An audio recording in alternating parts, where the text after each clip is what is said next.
Cette vidéo présente des pièces exposées au musée égyptien du Caire, avec une attention particulière accordée aux défis photographiques dans un environnement de musée, tels que les reflets et la présence de visiteurs, tout en essayant de montrer le mieux possible les objets exposés.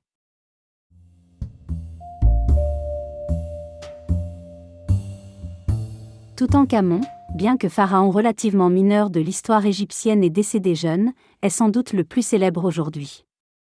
Son trésor est exposé au musée dans une salle où la photographie est strictement interdite, mais heureusement, certaines de ses pièces sont librement accessibles ailleurs dans le musée.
Les coffres surveillés par Anubis sont traditionnellement utilisés pour abriter les vases canopes, protégés par les têtes des fils d'Horus. Toutefois, la tombe de Toutankhamon révèle une pratique unique. Bien que des vases canopes aient été trouvés, ils étaient accompagnés d'un grand récipient en albâtre, non contenu dans un coffre similaire en raison de ses dimensions exceptionnelles. Curieusement, les têtes des fils d'Horus habituelles sur les canopes sont remplacées par celles du pharaon, marquant une déviation significative des conventions rituelles égyptiennes. Toutankhamon, fils d'Akhénaton, a hérité d'un règne marqué par les bouleversements religieux initiés par son père. Bien que le jeune pharaon ait renoué avec les traditions religieuses antérieures en rétablissant le culte d'Amon et d'autres divinités mises à l'écart pendant l'atonisme, certains éléments de la tombe de Toutankhamon, comme le grand vase canope en albâtre, suggèrent que l'influence de son père pourrait subsister subtilement. Ce vase, tout en différant stylistiquement de l'art caractéristique de la période amarnienne d'Akhénaton, pourrait représenter une forme d'adaptation personnelle ou une interprétation des idées religieuses de son père, intégrant les pratiques traditionnelles tout en marquant une certaine continuité avec le passé. Dans le coffre canope présenté ici, seuls 3 vases canopes sont visibles. Cette absence d'un vase peut s'expliquer par son prêt à des institutions internationales pour des expositions temporaires, à l'instar de celui exposé à Paris en 2019. Ce prêt permet de partager l'histoire égyptienne avec un public plus large à travers le monde.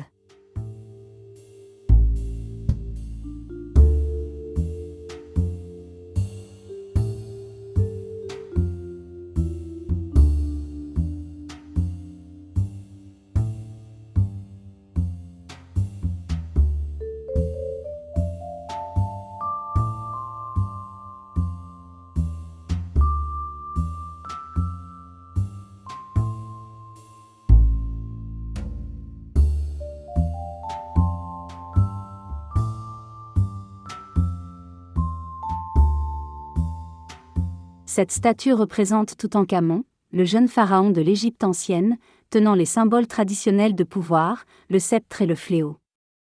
Trouvée dans sa tombe par Howard Carter en 1922, cette œuvre n'était pas un exemplaire unique. Plusieurs statues similaires, destinées à protéger le pharaon dans l'au-delà et à symboliser son autorité éternelle, ont été découvertes dans la même tombe. Chacune présente des variations stylistiques ou matérielles, reflétant la richesse artistique et culturelle de l'époque.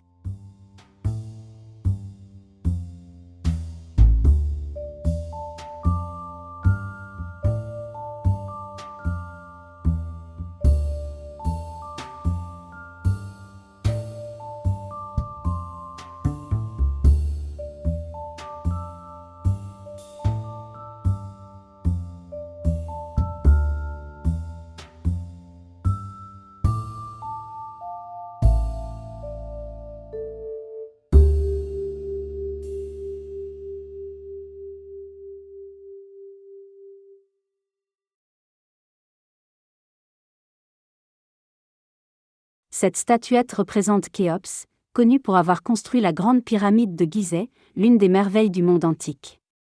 Étonnamment, c'est probablement la seule représentation de Khéops qui ait survécu jusqu'à nos jours. Mesurant quelques centimètres, cette pièce exposée au musée égyptien du Caire illustre un contraste frappant entre la grandeur de son œuvre architecturale et la rareté de son image dans les artefacts de l'Égypte ancienne.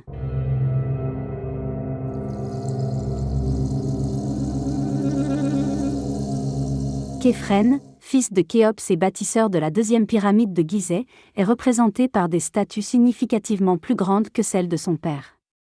Cette statue en particulier, qui se distingue par sa taille imposante, symbolise la puissance et la perpétuation du culte royal sous sa dynastie. Elle contraste nettement avec la modeste statuette de Khéops, reflétant une époque où l'expression artistique et monumentale prenait une ampleur croissante.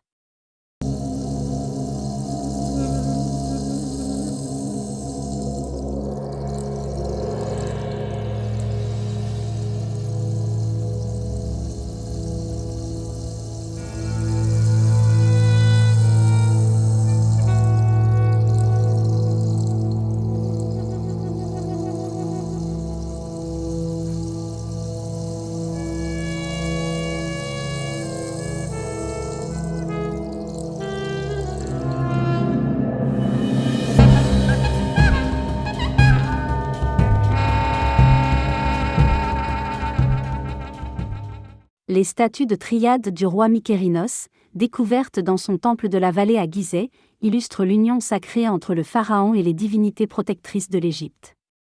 Chacune de ces statues représente Mykérinos flanqué de la déesse Hathor, reconnaissable à son disque solaire encadré par 2 cornes de vache, et d'un dieu ou d'une déesse symbolisant un homme spécifique d'Égypte. À gauche de Mykérinos, les figures varient, portant les symboles du nome thébain, du nome du chacal, et du nome de la chauve-souris, soulignant ainsi l'importance des différentes provinces dans le soutien au règne et à la prévie du roi.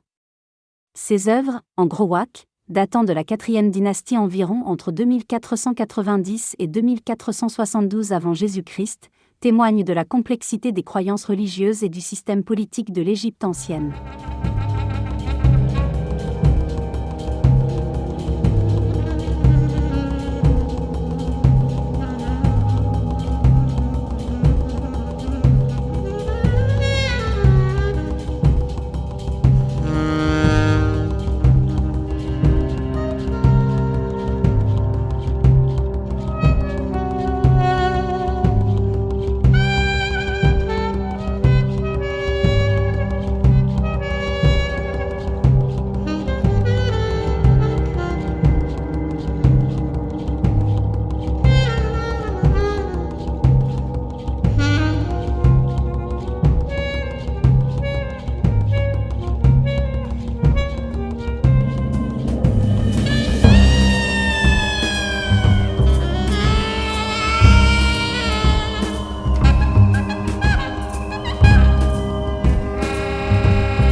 Dans la salle dédiée à Akhenaton, un colosse énigmatique porte l'inscription « Akhenaton, Or, Nefertiti ». Cette statue, qui pourrait représenter Nefertiti avec des attributs pharaoniques, souligne son statut influent et son rôle dans les réformes religieuses et artistiques de l'époque. À côté, la statue d'Akhenaton captive par son style révolutionnaire, très allongée et silhouette androgyne, elle incarne les idées radicales du pharaon qui ont marqué un tournant dans l'art égyptien.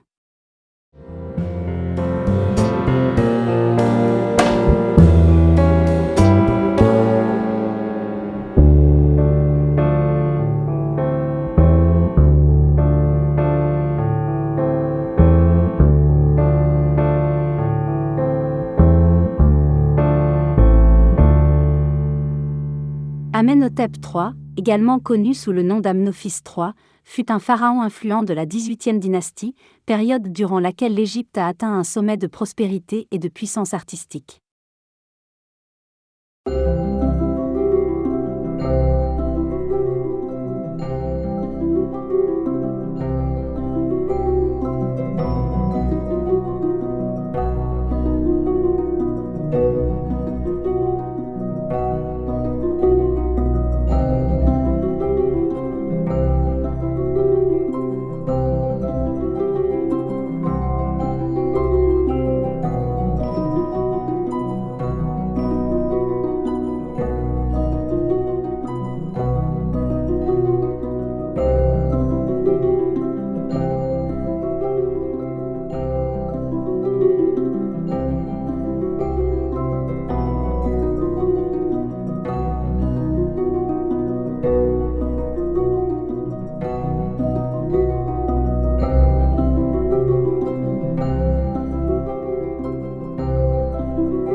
Cette statue de jet d'or illustre le rôle vital des prêtres dans les pratiques religieuses et culturelles.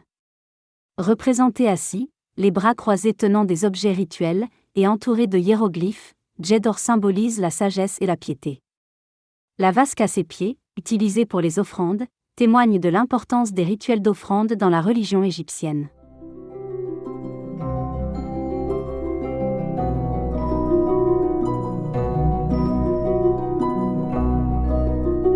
Les scribes étaient essentiels dans l'ancienne Égypte, responsables de la rédaction des textes et des documents officiels, grâce à leur maîtrise des écritures hiéroglyphiques et hiératiques. Ils jouaient un rôle clé dans l'administration, l'éducation et la conservation culturelle, tenant les archives de l'État et des temples.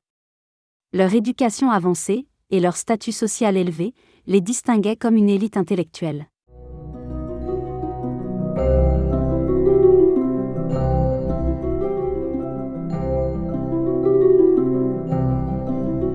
La statue en bois de Nyankpeupikem, datant de la 6e dynastie, représente un porteur de l'Égypte ancienne. Dotée d'attributs tels qu'un sac à dos et un panier, cette œuvre met en lumière les fonctions et le statut social des serviteurs dans leur quotidien.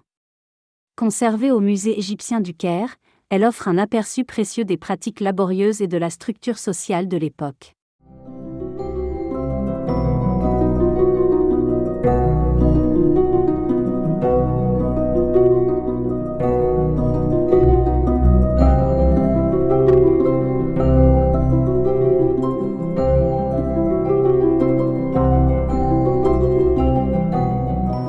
La statue de Khéaper, connue sous le nom de chef des lecteurs du roi, est une œuvre emblématique de l'art de l'ancien empire égyptien, datant de la 5e dynastie.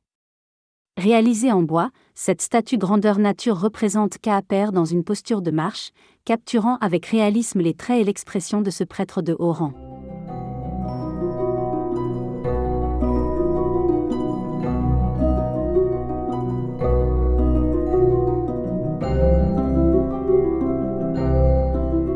Les nains, hautement valorisés dans l'Égypte ancienne pour leur rôle unique dans la religion et la cour royale, jouissaient souvent d'un statut social élevé.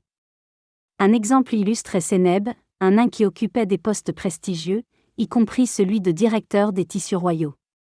Sa statue au musée, le représentant avec sa famille, témoigne de son intégration respectée dans la société égyptienne et de la reconnaissance de ses contributions significatives, malgré les défis physiques.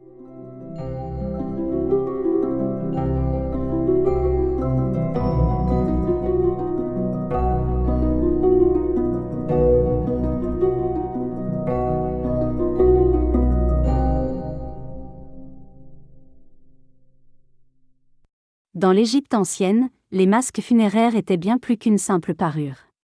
Servant de pont entre le monde des vivants et celui des morts, ces masques étaient conçus pour sécuriser la protection et la régénération de l'âme du défunt. Sculptés avec soin et souvent dorés, ils visent à immortaliser les traits du défunt tout en invoquant la présence d'une divinité pour guider et protéger l'âme dans l'au-delà.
La momification, essentielle dans l'Égypte ancienne pour assurer la vie éternelle de l'âme, était un rituel complexe visant à préserver le corps. Yuya et son épouse Tuya, figure de la 18e dynastie sous le règne d'Amenhotep III, illustrent cette pratique. Décédées autour de 1370 avant notre ère, leur momie, découverte dans la vallée des rois, démontre la sophistication de l'art de la momification de cette époque et incarne les croyances religieuses profondes dans la vie après la mort. Leur sépulture reflète le statut élevé qu'ils occupaient au sein de la société égyptienne.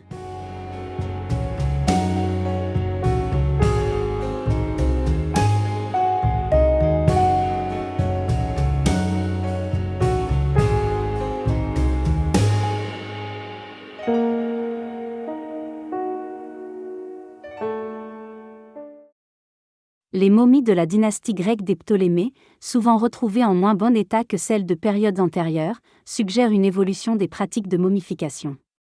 Cette période marque peut-être une moindre rigueur dans les méthodes de conservation ou des variations dans les rituels et matériaux utilisés, reflétant des changements culturels et économiques au sein de l'Égypte hellénistique.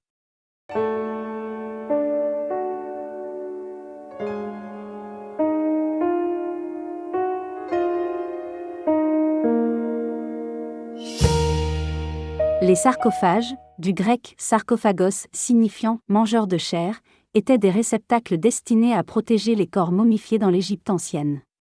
Au-delà de leur rôle protecteur physique, ils possédaient une forte charge symbolique, servant de dernière demeure terrestre qui assurait la transition de l'âme vers l'au-delà. Richement décorés, ils reflétaient le statut social du défunt et ses croyances religieuses, chaque détail contribuant à sécuriser son voyage vers l'immortalité.